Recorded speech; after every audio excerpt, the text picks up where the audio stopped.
የቆየው ነው በጣም የተሰማኝ በቀብሮ ምናምን ነገር። ሁለት ደግሞ እናቴን ያሳዘነችኝ በሱ ሀዘን ነው ያለ ጊዜው የተጎሳቆለችው።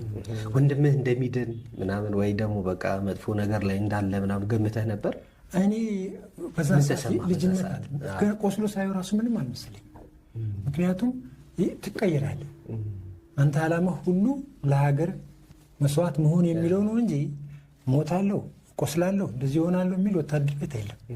እኔ አላጋጠመኝም። እንደዛ የሚል ካለም አንተን ያሰንፋል እንደውም ያሰናብቱታል እንጂ እዛ ጋር አይቆይምና ለሞት ደንታ የለንም። ወጣቶች ነን እንግዲህ ሲሄድ 17 ዓመት አልሞላኝም ብያለሁ። ያ ጦርነት ሲደረግ ምናልባት ከ4 ዓመት በኋላ ነው። ስለዚህ ወንድሜን አየሁት። አንዳንድ ኪት ባጉ ውስጥ የነበሩ ነገሮች ለእኔ የሚያስፈልጉ ነገሮች ወሰድኩ ወደ እኔ። እሱን ሄሊኮፕተር ላይ ጫንኮት።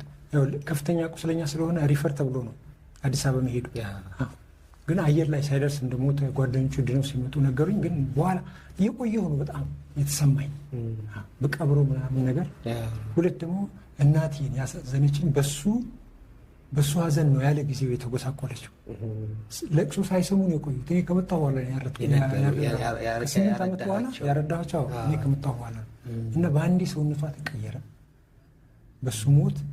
እኔንም ካጠግቧ ታች እሱ ሞተ። አንድ ወንድሜ ነበር እዚህ ያለው። በዛ የተነሳ ትንሽ የእሱ ሀዘን ነው እንጂ ወጣት ሆነ አይሰማህም ወይም ምንም ቀረ እንትና ያሳዝናል። እንደዚህ አይነት ታሪክ አልገመትኩም ነበር። ነፍሱን ይማረው።